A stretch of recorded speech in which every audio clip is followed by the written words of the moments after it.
Halo, selamat sore guys. Selamat datang di webinar Trick Talks kali ini dengan tema tantangan dunia kerja di era kenormalan baru. Alhamdulillah, puji dan syukur kepada Tuhan Yang Maha Esa karena atas rahmatnya kita bisa berkumpul dan mengikuti acara webinar Trick Talks pada hari ini. Acara hari ini akan diawali dengan pembukaan oleh host dan dilanjutkan dengan penyampaian materi oleh narasumber. Lalu sesi Q&A atau tanya jawab dan sesi foto bersama di akhir acara. Mungkin langsung kita mulai saja acaranya. Di sini sudah ada narasumber kita yaitu Muhammad Hilmi Zafrani dan Almu Mujiara Windy Lestari selaku host pada hari ini. Kepada Kak Almu, saya persilakan untuk memandu acara. Baik, terima kasih Kak Wahyu atas pembukaannya. Senang sekali saya berkesempatan untuk memandu acara dalam webinar TikTok ini dalam bertemakan tentang tantangan dunia kerja di era kenormalan baru. Selamat datang juga kepada para peserta dari webinar TikTok. Dan Alhamdulillah, kali ini kita disponsori oleh @suplemen_herbal.1. Sebelum berkenalan dengan narasumber, saya akan membacakan peraturan-peraturan dalam webinar TikTok ini. Adapun peraturannya yaitu yang pertama, tidak menyebarluaskan link yang diberikan kepada selain peserta webinar TikTok. Yang kedua, tidak menyalakan mic selama penyampaian materi sedang berlangsung. Mic hanya boleh dinyalakan saat Q&A atau Q&A. Dan yang ketiga, fitur chat digunakan hanya untuk bertanya kepada narasumber sesuai dengan format yang diberikan oleh admin. Untuk pertanyaan atau diskusi yang tidak berkaitan dengan webinar, dapat ditanyakan dalam via grup Telegram. Dan yang keempat, tidak beropini yang mengandung syarat. Acara webinar TikTok ini akan berlangsung selama 1 jam ke depan dengan susunan acara yaitu sebagai berikut. Penyampaian materi selama 30 menit dan akan dilanjutkan dengan sesi Q&A selama 20 menit dan penutupan serta sesi foto bersama selama 5 menit. Dan acara akan berakhir pada pukul 17.00 waktu Indonesia bagian Barat. Baik, kali ini kita sudah bersama dengan narasumber kita, Pak Muhammad Hilmi Zafrani. Assalamualaikum Kak Zafran, selamat sore. Gimana Kak kabarnya? Sehat? Waalaikumsalam warahmatullahi wabarakatuh. Alhamdulillah sehat. Selamat sore Kak Almu, selamat sore juga untuk para peserta webinar di sore hari ini. Kak Almu sendiri gimana kabarnya? Sehat? Alhamdulillah Kak, sehat. Semoga buat para peserta online juga yang sedang sakit semoga disehatkan dan semoga yang sedang sehat semoga lebih semangat dalam menjalankan aktivitasnya ya. Amin. Oke nih, aku punya tips buat kalian yang lagi cari produk kecantikan dan juga kesehatan. Kalian harus banget nih cek di IG @suplemen_herbal.1. Tolong dong admin cek akun Instagramnya.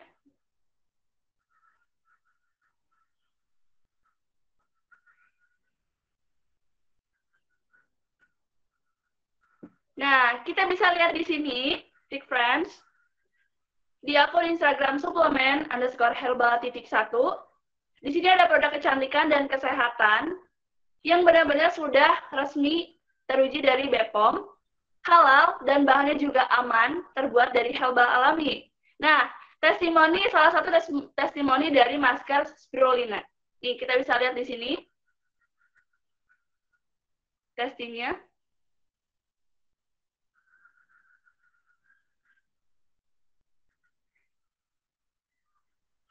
Dan masih banyak lagi nih, friends. Dan kalian wajib banget coba nih. Yang belum pernah coba, harus dicoba.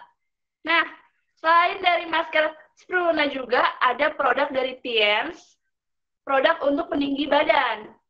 Buat kalian yang tingginya kurang, cocok banget nih harus produksi dari produk Tiens ini. Nih, salah satunya.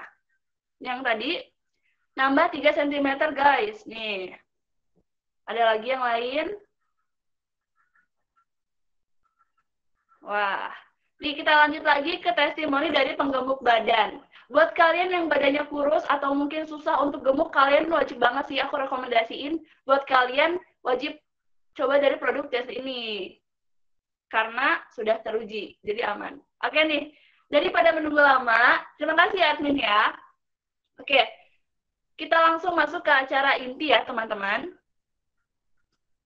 Jadi, narasumber kita kali ini adalah seorang career coach. Beliau menyelesaikan pendidikan sarjana di UIN, Syarif Hidayatullah, Jakarta. Dan saat ini, dia juga sedang menempuh pendidikan magister di Universitas Indonesia.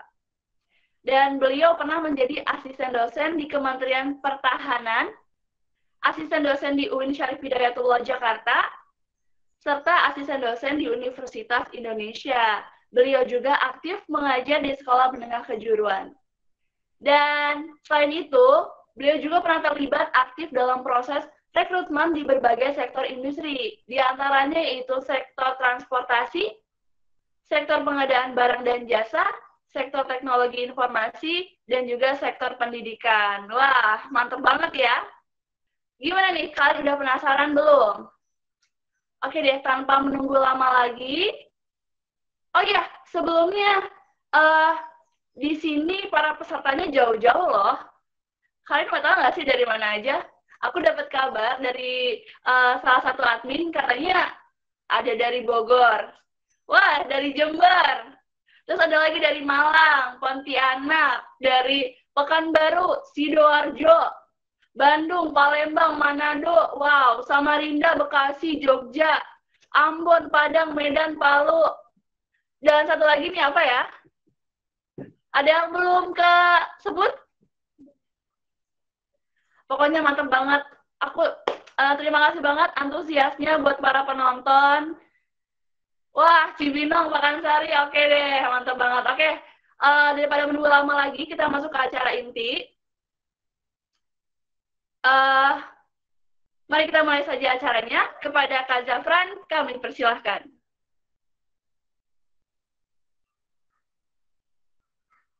Oke, terima kasih Kak Almu. Selamat sore peserta webinar hari ini yang bertemakan tantangan dunia kerja di era kenormalan baru. Sebelum saya mulai, screen saya sudah tampil ya? Sudah bisa dilihat?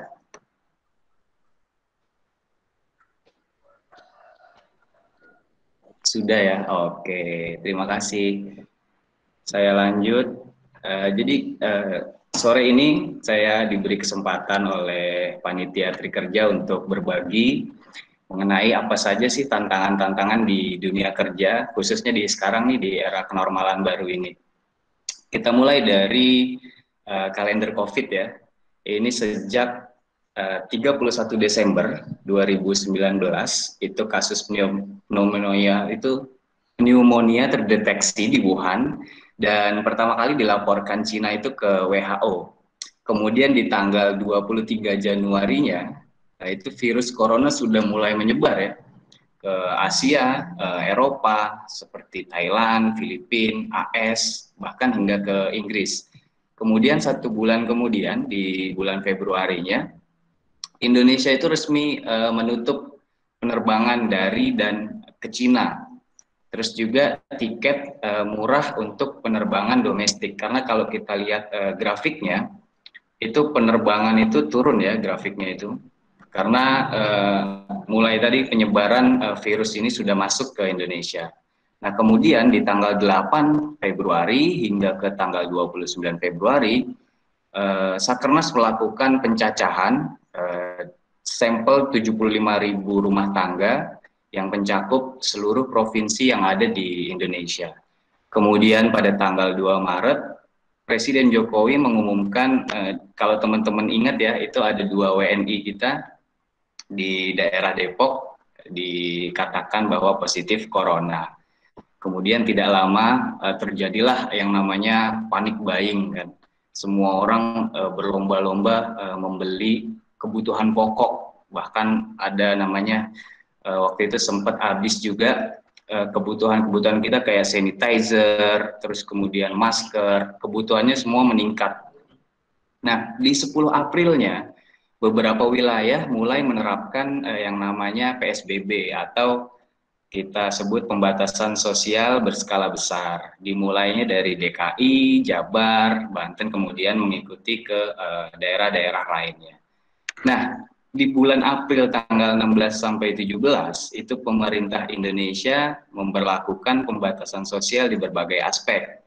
Yang kita alami, kalau teman-teman sekarang masih ada yang kelas 12, itu udah mulai school from home sejak 16 April lalu.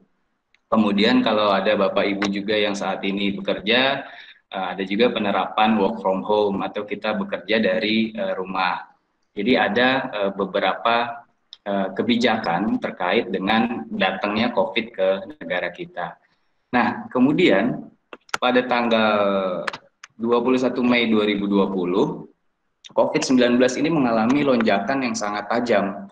Bahkan di tanggal 21 Mei sendiri itu ya, dalam satu hari itu sampai 973 kasus. Nah, ini adalah kasus yang tertinggi di kita. Nah, kemudian pada tanggal 1 Juni, penerapan new normal itu mulai diberlakukan di Indonesia. Diawali dengan Jawa Barat, atau ada juga yang menyebut dengan AKB, adaptasi kebiasaan baru. Nah, kalau kita lihat, kalau kita sering keluar ya, banyak juga masyarakat kita yang menganggap bahwa ini bukan new normal gitu. Bahkan seolah-olah COVID ini sudah hilang. Kita pergi lagi ke pasar, kita pergi lagi ke mall, mungkin kita nongkrong lagi di warung kopi dan lain sebagainya, itu seolah-olah seperti tidak ada apa-apa lagi gitu. Nah, tapi ada juga beberapa daerah, seperti kalau saya sendiri di Tangerang sini, mall sudah mulai dibuka, tapi saya beberapa waktu lalu coba cek gitu ya, apakah mall ini sudah mulai lagi ramai. Ternyata belum, parkirannya masih kosong, toko-toko pun beberapa udah buka, tapi pengunjungnya itu masih sepi sekali. Memang beberapa daerah punya karakteristik yang berbeda gitu ya. Nah, jadi kita lanjut ke iklan lowongan kerja. Kita bisa lihat di grafiknya, mulai dari Januari, Februari, Maret, sampai April. Nah, bidangnya kita bisa lihat di bagian sebelah kiri, itu ada informasi dan komunikasi, jasa perusahaan, jasa keuangan, industri pengolahan, dan terus sampai konstruksi. Kalau kita perhatikan, dari Januari sampai bulan April, itu rata-rata menurun jumlahnya. Jadi jumlah iklan lowongan kerja dari berbagai macam sektor yang saya sampaikan di sini itu lebih cenderungnya menurun. Data ini dari BPS kita, BPS Indonesia, dari periode Januari sampai April 2020, yang mana artinya kebutuhan tenaga kerja itu berkurang sejak COVID-19 ini masuk. Kalau kita lihat berikutnya, kita udah mulai ini ya, terkenal sekali Gojek di negara kita, hampir banyak, khususnya di Jabodetabek, itu orang-orang bekerja, transportasinya sudah menggunakan Gojek. Kemudian juga ada orang memesan makanan menggunakan GoFood. Tapi saya kutip dari Kompas, itu ada 430 orang di PHK dari 4.000 karyawan ya. Jadi setara 9% karyawan Gojek itu di PHK. Nah, kemudian dikutip juga dari Nikkei Asian Review, itu ada 100 orang atau setara 10% dari karyawan Traveloka juga ikut kena PHK. Nah, belum lama kita tahu KFC juga tutup ya, 115 gerai tutup. Bahkan ini lebih ekstrim lagi, 4.988 karyawannya dirumahkan. Nah, ini ada kesinambungan dengan grafik yang tadi, ya, di mana lowongan kerja itu turun, kebutuhan karyawan itu menurun, kemudian juga ditambah dengan berbagai macam perusahaan yang PHK. Bahkan yang terakhir ini ada Airy Rooms, kalau teman-teman tahu, kita bisa pesan penginapan gitu ya lewat aplikasi. Airy Rooms menyatakan berhenti beroperasi. Nah, di mana berarti artinya semua karyawannya ya, kalau dikutip dari CEO-nya sendiri ratusan karyawan, tapi jumlah pastinya itu tidak disebutkan berapa, yang jelas ratusan karyawan pun kena PHK karena penutupan dari air gedung ini. Nah, kalau kita lihat selanjutnya, kalau teman-teman bisa lihat di grafik, itu yang merah adalah pencarian kata kunci loker, grafik yang merah itu ya. Kalau grafik yang warnanya biru, itu pencarian dengan kata kunci lowongan kerja.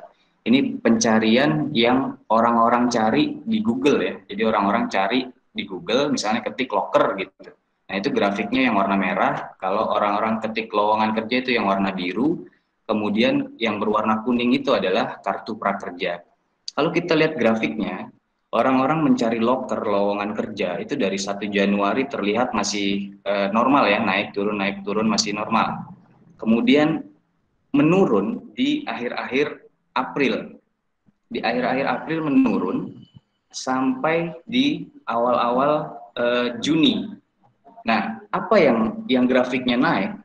Grafik naik yaitu adalah orang mencari kartu prakerja. Ya, grafiknya kuning.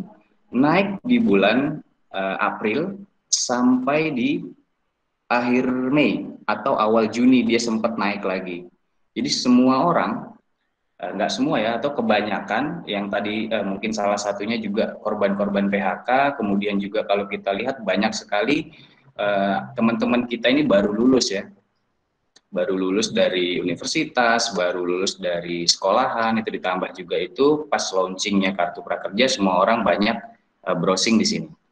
Nah, kalau kita lihat strukturnya berdasarkan dari data dari BPS itu 199,38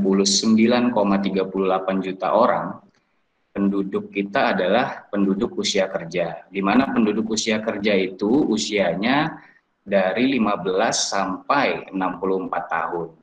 Nah, dari penduduk usia kerja ini dibagi lagi ya. Ada yang 61,47 juta orang itu adalah bukan angkatan kerja. Jadi bukan angkatan kerja itu bisa jadi masih sekolah, bisa jadi dia juga masih kuliah atau ibu rumah tangga. Nah, tapi ada lagi yang lebih besar 137,91 juta orang merupakan angkatan kerja. Di mana angkatan kerja dibagi lagi menjadi dua. Yang pertama yaitu bekerja, yang kedua adalah pengangguran. Nah, kalau kita lihat, kita fokus ke pengangguran sekarang.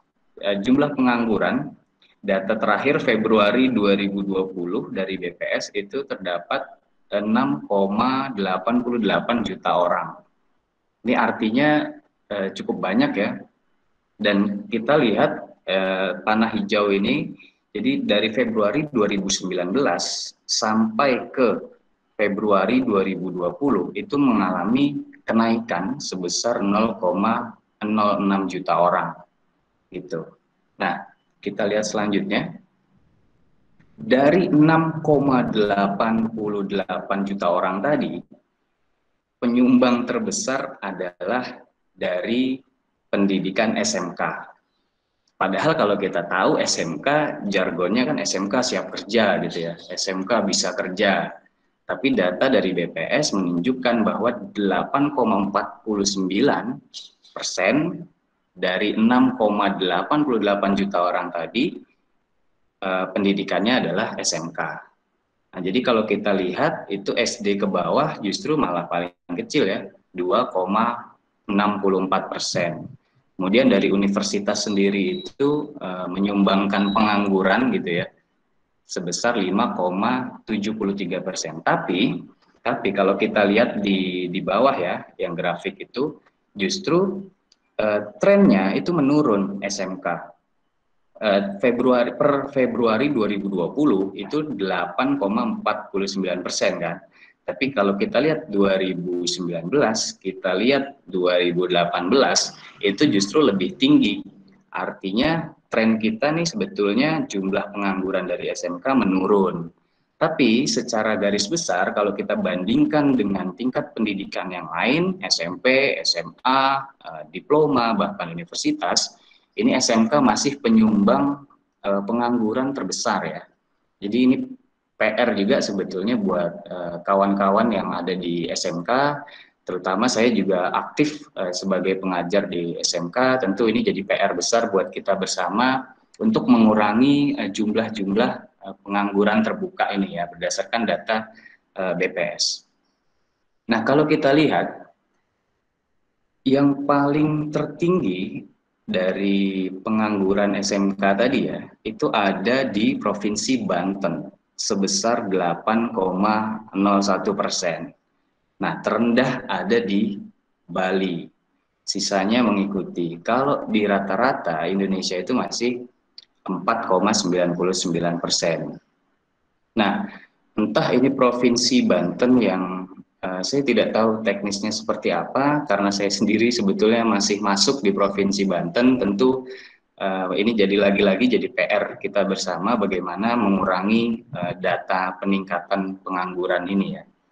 Nah, selanjutnya seiring dengan adanya COVID-19 di Indonesia, tentu banyak kebijakan-kebijakan yang dikeluarkan oleh pemerintah dalam rangka menanggulangi penyebaran virus COVID-19. Yang pasti tidak ada kebijakan tanpa dasar. Semua kebijakan tentu sudah dirumuskan dulu, sudah diperhitungkan. Nah, nanti kemudian baru kebijakan tersebut dapat dikeluarkan. Nah, salah satunya kita yang sama-sama bisa lihat adalah kapasitas itu hanya 50%. Misalnya kalau kita berkendara naik roda 2, berarti kita sendiri. Kalau naik kendaraan sedan yang berpenumpang 4, berarti berdua gitu ya, satu depan, satu belakang. Nah, kalau kita lihat poin-poin yang dikeluarkan oleh keputusan Menkes, ini ada yang pertama itu setiap perusahaan itu wajib membentuk tim penanganan COVID. Jadi setiap perusahaan itu harus punya ya. Ini kebijakan tentang kenormalan barunya.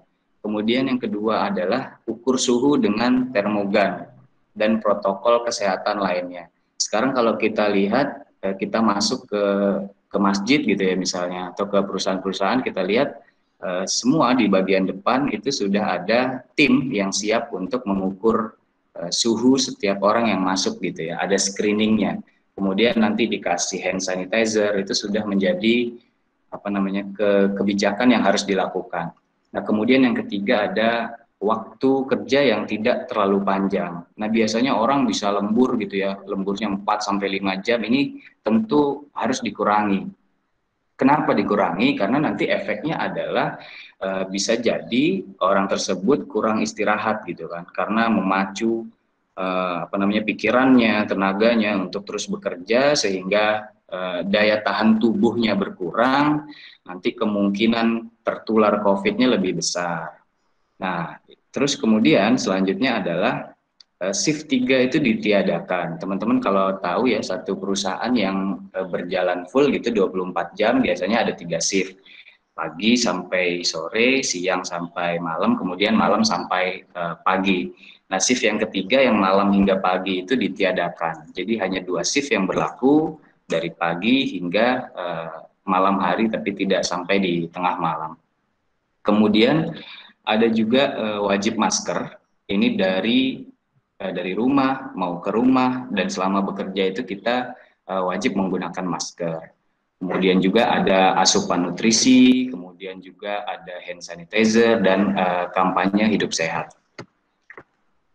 Nah, kalau kita lihat ini juga menjadi kekhawatiran yang sempat disinggung beberapa waktu lalu ya. Kalau kita lihat gelombang 2 pandemi, ini Korsel ini sudah mengalami. Kita lihat dari tanggal 18 Februari sampai dengan 30 April 2020, total yang positif di Korea Selatan adalah 10.765.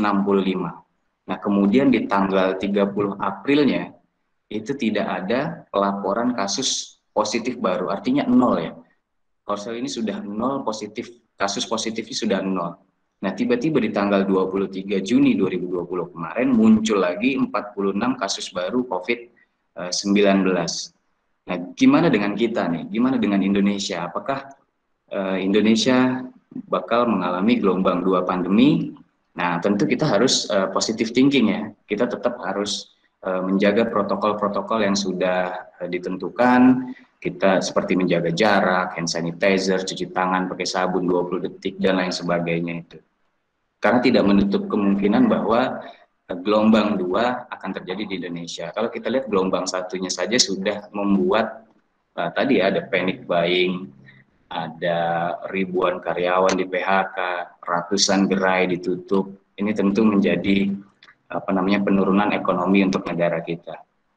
Nah, tantangan yang muncul adalah ketika lowongan kerja tadi turun ya, semakin sedikit perusahaan membutuhkan pekerja, sementara ada lulusan-lulusan baru di sepanjang semester pertama tahun ini ya, ada yang dari SMK, ada yang dari SMA, ada juga yang dari universitas, semua ada fresh graduates-nya. Bahkan ada juga yang wisudanya online ya, wisuda online, nggak sempat datang, tapi ini menambah jumlah pencari kerja. Nah, selain dari fresh graduates, itu juga ada korban-korban PHK tadi ya. Bahkan jumlahnya kalau kita total bisa ribuan. Nah, belum lama di maskapai penerbangan kita juga bakal kemungkinan ya, bukan ini bisa terjadi, tapi kemungkinan terjadi adanya gelombang besar PHK di bagian maskapai penerbangan kita. Ini tentu menambah lagi jumlah pencari kerja tadi. Nah, pertanyaannya adalah gimana kalau yang PHK kan oke, dia sudah punya pengalaman kerja ya, misalnya 1 tahun, 2 tahun, 5 tahun, bahkan 10 tahun. Tapi bagaimana dengan orang-orang yang baru lulus? Nah, gimana menjawab tantangan ini gitu kan? Tantangan fresh graduates untuk menyeimbangi tadi orang-orang yang di PHK sementara dia punya pengalaman itu justru didapat tidak harus berada di kantor. Contohnya teman-teman bisa baca di sini, yang pertama itu teman-teman bisa jadi reseller, contohnya ya, reseller produk, terus kemudian dropshipper produk ya. Kalau dropshipper ini justru lebih mudah ya, karena kita tidak megang barangnya, hanya menghubungkan di mana penjual, kemudian penjual mengirim atas nama kita langsung ke pembeli. Nah, selain itu juga ada freelancer. Teman-teman bisa lihat kemampuan diri teman-teman ini ada di mana. Kemudian bisa misalnya desain ya. Teman-teman banyak sekali ada sekarang website-website sebagai platform untuk semua freelancer itu dihubungkan dengan customer. Teman-teman bisa search, bisa cari kemampuan teman-teman itu apa, bisa ditingkatkan dan itu bisa dijual. Nah, selain itu bisa juga magang. Perusahaan saat ini sedang mengalami penurunan ya, baik dari omsetnya, baik itu dari profitnya. Makanya banyak sekali tadi kalau kita lihat lowongan pekerjaan itu menurun. Nah, tapi dengan momen tersebut kita bisa mencari pengalaman dengan memanfaatkan magang. Karena kita punya kemampuan ya, perusahaan juga butuh SDM, sumber daya manusia. Nah, ketika kita berdua, kita dan perusahaan ini bisa saling berkolaborasi, maka kita punya keuntungan, perusahaan juga punya keuntungan. Nah, yang kedua adalah justifikasi itu penting ya. Contohnya ya, teman-teman punya sertifikasi. Misalnya teman-teman bisa, kalau teman-teman ini dari jaringan gitu ya, jaringan komputer, ada sertifikasi di Cisco misalnya, di Microsoft misalnya, itu sebagai bukti bahwa teman-teman ini adalah orang yang tepat untuk mengerjakan hal tersebut. Nah, kalau saya lihat, saya ketik di situ bisa nyetir nggak punya SIM gitu ya, teman-teman bisa nyetir motor gitu, terus coba jalan-jalan gitu ya, naik motor gitu. Nah, begitu ketemu polisi, dicek surat-suratnya, nah nggak ada SIM-nya, Terus kemudian kan tidak bisa kita menjawab, oh saya bisa Pak nyetir motor, buktinya saya nggak jatuh, buktinya saya bisa belok kanan kiri, tapi pembuktian teman-teman itu tidak ada. Nah di Indonesia masih berlaku hal-hal yang seperti ini terutama di dunia kerja. Jadi pembuktian teman-teman kompeten di bidang tersebut apa? Nah itu juga bisa dicari tahu. Nah, poin penting yang wajib dikuasai di era sekarang yaitu digital literacy. Kalau dari saya share satu yang menurut saya ini powerful juga ya, yaitu digital literacy.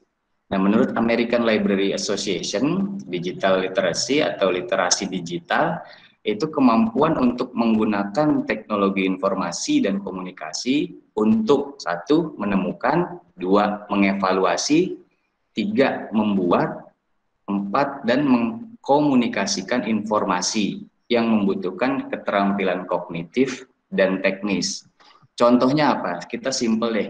Kita misalnya sekolah online gitu ya.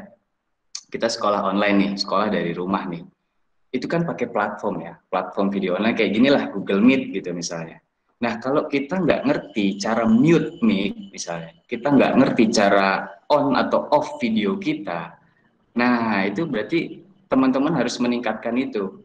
Tidak ada lagi alasan bahwa contoh misalnya sekolah kita menggunakan Zoom gitu ya, terus kita biasa menggunakan Google Meet, terus kemudian kita bilang, waduh Pak saya atau Bu, saya nggak biasa pakai Zoom gitu, saya nggak ngerti gimana. Itu udah nggak berlaku lagi sekarang gitu. Jadi apa namanya media untuk online kayak gini, online conference, online video ini udah banyak banget ya. Kalau yang kita tahu Google Meet, yang kita tahu lagi Zoom, yang kita tahu lagi ada Cisco Webex, dan yang kita tahu lagi ada rapat.tim dan banyak banyak apa namanya platform-platform lain yang fungsinya hampir sama ya untuk mengadakan video online ini. Nah, gimana caranya? Kita kan punya temen nih, kita bisa uji coba kan, kita bisa searching apa sih platform-platform yang digunakan untuk video conference seperti ini gitu. Kita mulai list dulu tuh Google Meet, Zoom, kita kontak aja teman kita. Cobain yuk kita pakai platform Zoom kayak gimana sih dia cara bekerjanya. Cobain yuk pakai Google Meet kayak gimana sih dia cara bekerjanya. Nah, jadi hal-hal seperti ini yang menurut saya harus dikembangkan gitu. Jadi tidak ada alasan lagi. Nah, dari digital literacy itu turunlah kemampuan, yaitu saya pecah jadi dua. Yang pertama itu komunikasi. Trik komunikasi yang paling mudah adalah menggunakan teknik PLAPS, yaitu clear, loud, and powerful speaking. Nah, yang pertama itu clear. Jadi artikulasinya itu jelas. Kalau kita ngomong A, I, U, E, O-nya itu jelas. Karena ini kan kita online ya. Kita online. Terus kalau online biasanya ada problem-problem mikrofonnya beberapa member nyala, itu suara kita akan menurun karena kemakan gitu ya, apa namanya tuh sinyalnya.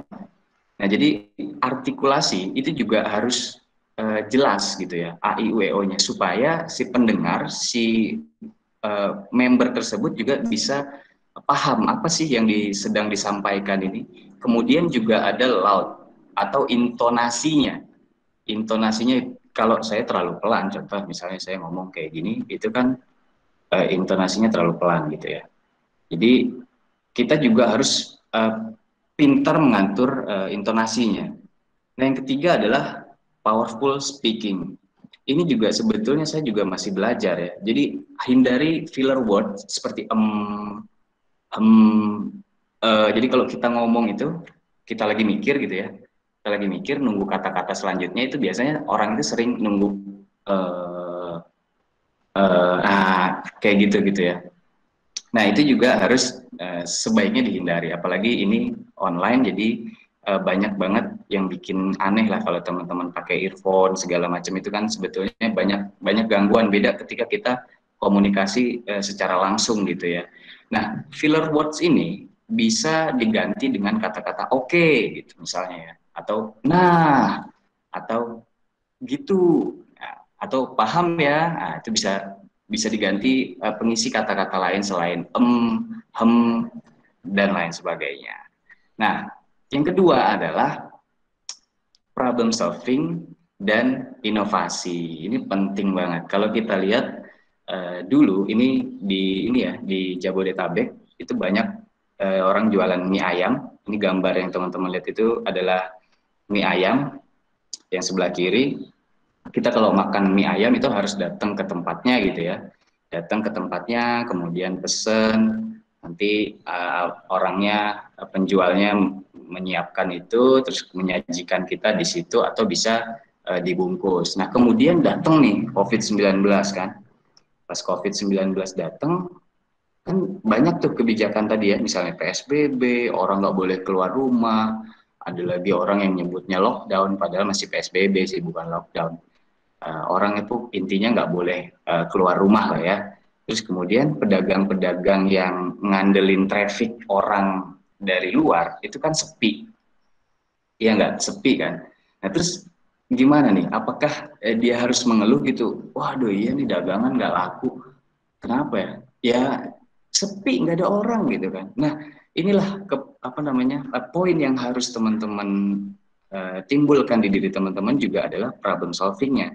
Bagaimana, oke, kita jual mie ayam, terus kemudian ada PSBB, oke, orang nggak ada yang datang nih, terus apa yang bisa kita lakukan? Nah, muncullah seperti yang inovasi yang teman-teman lihat di sebelah kanan, itu mie ayamnya itu di packaging, ya kan, mie-nya itu mentah, kemudian ayamnya dibungkus dengan aluminium foil, kemudian juga ada bumbunya gitu ya, itu nanti di packaging. Intinya dia itu nggak ada masa waktunya ya, nggak langsung basi gitu ya, beda dengan mie ayam kita bungkus sudah mateng gitu ya, kita sudah sajikan kemudian dibungkus, kita bawa itu lebih cepat basi gitu ya, nggak tahan lama. Tapi beda dengan yang setelahnya nih. Nah ini kan konsep baru.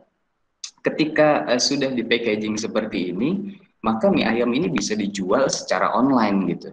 Nah, bagaimana cara menjual online? Itu adalah pelajaran berikutnya gitu ya. Bagaimana menjual secara online itu bukan kapasitas saya rasa untuk menjawab itu. Tapi saya ingin menekankan problem solvingnya dan inovasinya. Contoh kalau saya sebagai pengajar gitu ya, ini sering banget siswa-siswa itu atau mahasiswa itu diberikan ujian gitu ya, contohnya ujian. Nah, nilainya ini biasanya belum terintegrasi dalam satu file gitu. Jadi misalnya si A kita kasih selembar kertas gitu ya, ujiannya di kertas A, si B kita kasih kertas B, ujiannya di kertas B, kemudian nanti kita kan harus kumpulin lagi tuh, oh nilai A berapa gitu ya, kita rekap lagi istilahnya. Jadi ini ada 2 kali pekerjaan sebetulnya. Nah, sebelum pandemi ini saya sudah mulai menerapkan digitalisasi, di mana tinggal saya kasih linknya gitu ya, kalau teman-teman sekarang pakai yang gratisan, contohnya Google Classroom, ya kan?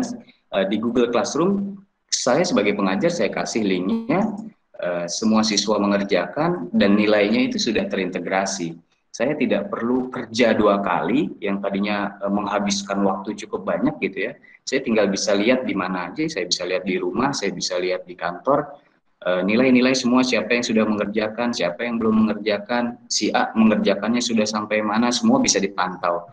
Dan nilai akhirnya juga sudah terconvert sendiri ya, jadi kita tidak manual lagi menghitung.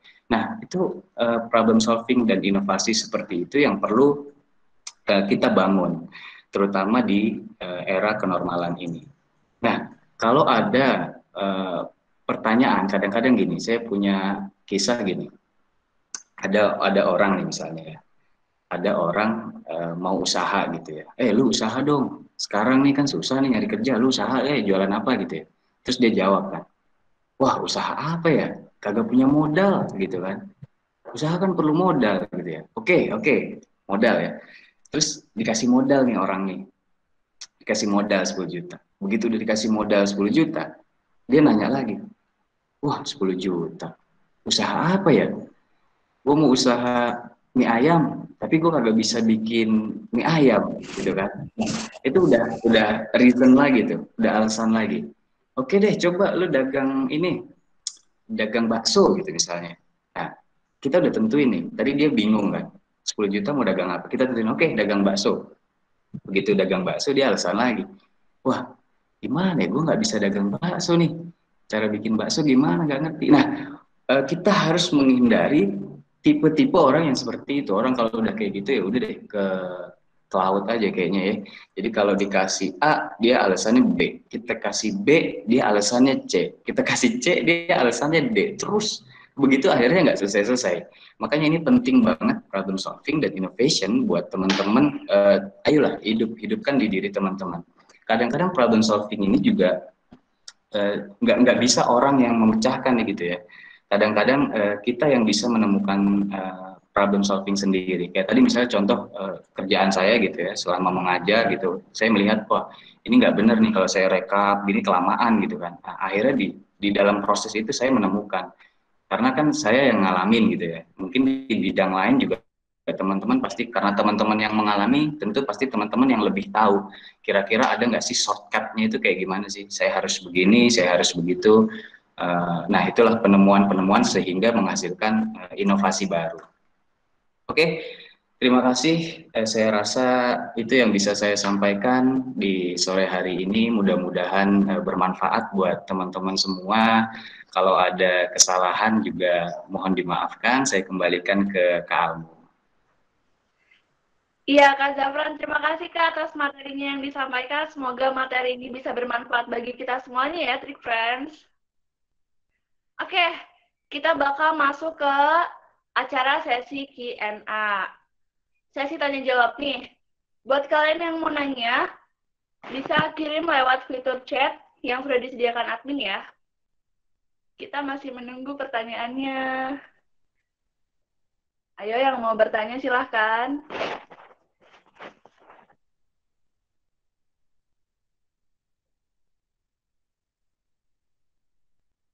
Iya, boleh langsung ditulis aja ya.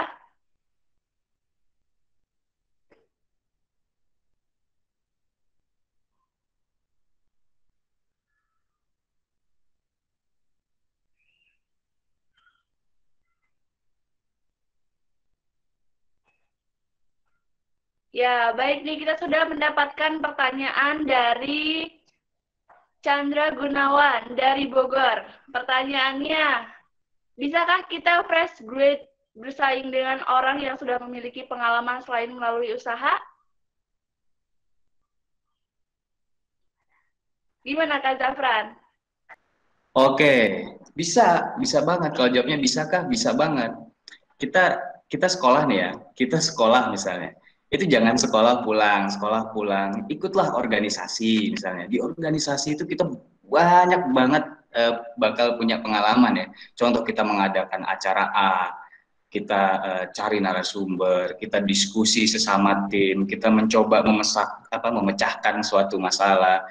Eh, banyak hal yang bisa dilakukan ketika teman-teman sekolah, ketika teman-teman kuliah, dan itu juga punya nilai tambah. Dan lagi-lagi yang tadi saya bilang magang juga bisa ya. Dan magang itu bisa saja teman-teman lakukan ketika teman-teman misalnya di masa-masa libur sekolah atau masa-masa libur kuliah gitu ya. Teman-teman bisa lakukan hal tersebut dan itu nantinya menjadi pengalaman atau nilai plus atau bisa juga pencapaian yang teman-teman raih sebagai ibaratnya daya saing lah ya, daya saing dengan para korban PHK yang sudah punya pengalaman secara profesional. Ditambah tadi satu lagi, sertifikasi. Jadi itu juga sebagai bukti bahwa teman-teman kompeten loh. Misalnya saya bisa install Windows misalnya ya, saya bisa install Windows. Tapi hal apa yang bisa membuktikan bahwa orang lain itu, oh kamu bisa install Windows gitu ya? Orang lain itu percaya kita bisa install Windows itu dari apa? Nah, dari sertifikasi bisa, gitu saya rasa. Mudah-mudahan terjawab pertanyaannya. Ya, kita lanjut ke pertanyaan dari Muhammad Azidan dari Bogor. Pertanyaannya, nah kan lowongan pekerjaan kian menurun dan PHK terus berlanjut. Dampak yang paling buruk apa ya? Apakah inflasi dalam kurun waktu cepat akan terjadi atau bahkan perekonomian terhenti? Silahkan Kak Zafran. Oke, baik. Terima kasih Kak Azidan ya dari Bogor. Ya. Dampak yang paling buruk saya lihat seperti ini. Tadi kan grafik lowongan kerja itu menurun ya. Artinya semakin besar jumlah pengangguran. Ya kan, ditambah pencari kerja naik ya.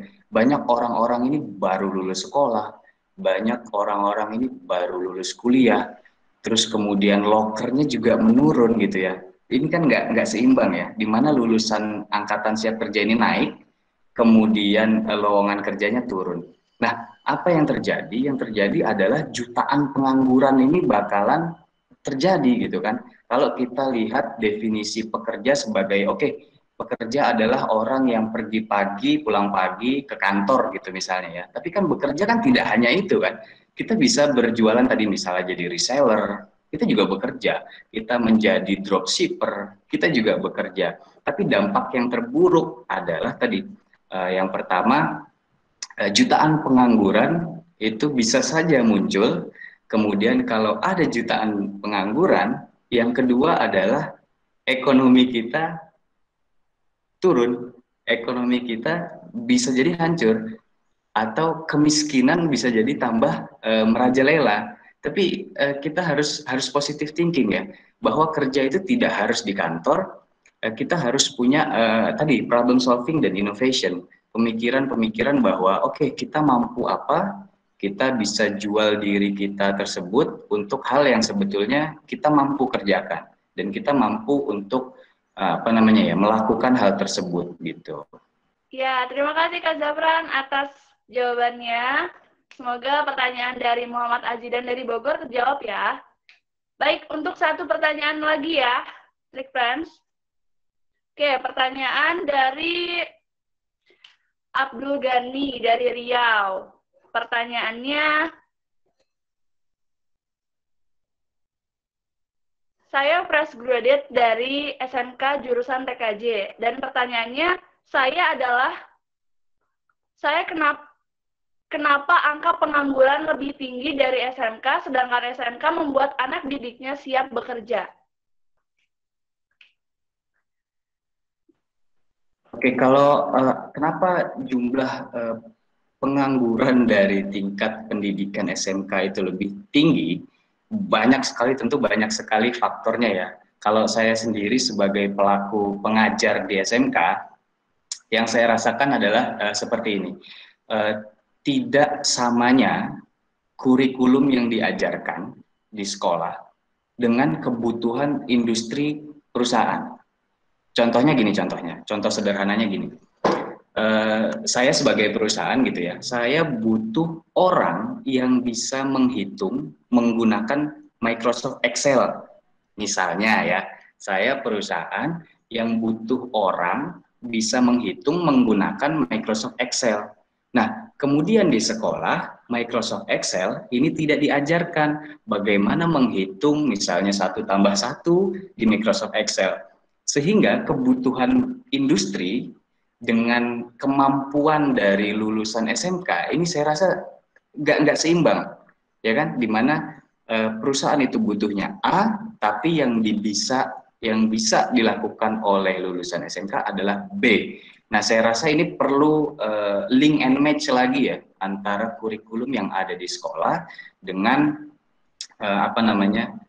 kebutuhan yang ada di industri. Itu salah satu faktor saya sebagai pengajar yang saya rasakan seperti itu. Kemudian yang kedua, tambahan, masih ada waktu kan ya, boleh menambahkan yang kedua. Jadi yang kedua itu adalah pengajar-pengajar produktif di SMK itu saya rasa masih kekurangan. Jadi banyak sekali SMK-SMK itu yang kekurangan guru-guru produktifnya, terutama dari praktisi loh ya. Karena praktisi ini adalah orang yang tahu betul seperti apa dunia industri itu. Jadi kalau misalnya, contoh gini misalnya, saya adalah seorang sarjana komputer. Kemudian setelah saya lulus kuliah, mendapatkan gelar sarjana komputer, saya langsung mengajar di SMK TKJ tadi ya, Teknik Komputer dan Jaringan. Nah, kemudian saya tidak tahu persis industri yang bergerak sekarang di bidang TKJ itu seperti apa. Jadi otomatis yang saya ajarkan adalah sebatas teori-teori yang saya tahu. Entah itu di perkuliahan, entah itu di kurikulum yang sudah disiapkan. Nah, lagi-lagi perubahan itu cepat ya. Perubahan di industri itu cepat sekali. Jadi kurikulum juga seharusnya penyesuaiannya juga cepat. Kalau kita lihat itu kan kurikulum terakhir kita kurikulum berapa? Ayo. Ayo, ada yang tahu kurikulum sekolah kita terakhir kurikulum berapa? Kak Almu tahu? 2013 ya. 13, Kak. 2013. Sekarang 2000 berapa?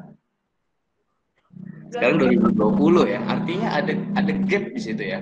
Ada gap 7 tahun antara kebutuhan industri sekarang tentu sudah berbeda gitu kan, dimana dulu orang itu ya kerja itu yang tadi saya bilang berangkat pagi pulang sore. Kalau sekarang kita lihat di banyak startup gitu ya kayak Gojek, Traveloka, walaupun tadi kita lihat ada PHK juga deh ya, tapi kerja itu kan bisa pakai kaos gitu kan. Jadi banyak sekali perubahan-perubahan yang ini kita perlu sesuaikan gitu. Wah, terima kasih nih Kak Zafran untuk jawabannya. Semoga pertanyaan dari Gani dari Riau terjawab ya. Mohon maaf buat Trick Friends yang masih bertanya, sebenarnya masih banyak lagi pertanyaan yang harusnya host tanyakan, tapi berhubung waktunya sudah habis, buat Trick Friends tenang aja. Buat Trick Friends, Masih anjir. Bisa mengirim pertanyaannya lewat DM di Instagram Trikerja @trikerja. Ya agak sange. Oke, kalau begitu terima kasih banyak untuk Kak Zafran atas materi yang sudah disampaikan. Jauh saya loh. Dan terima kasih kepada para peserta webinar TikTok hingga acara ini. Saya akan berikan acara ini ke Kak Wahyu. Kepada Kak Wahyu, kami persilahkan. Iya, kamu. Makasih ya kamu udah memimpin acara hingga akhir acara. Iya, sama-sama.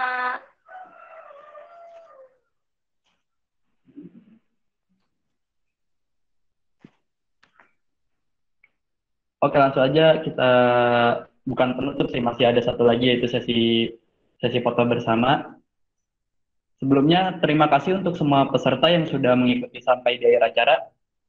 Saya ingin mengingatkan untuk mengisi feedback melalui link yang sudah dibagikan di chat untuk mendapatkan sertifikat.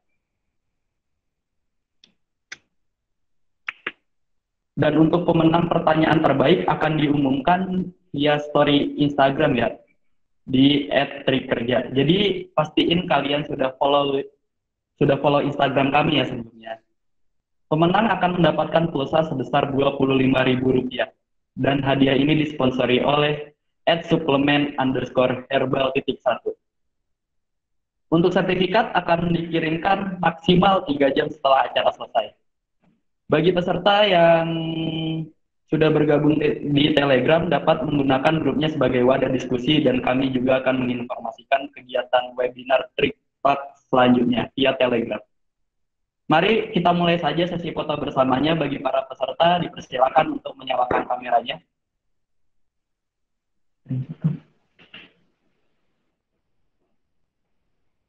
Oke, ya. Sudah? Terima kasih atas peserta yang sudah bergabung.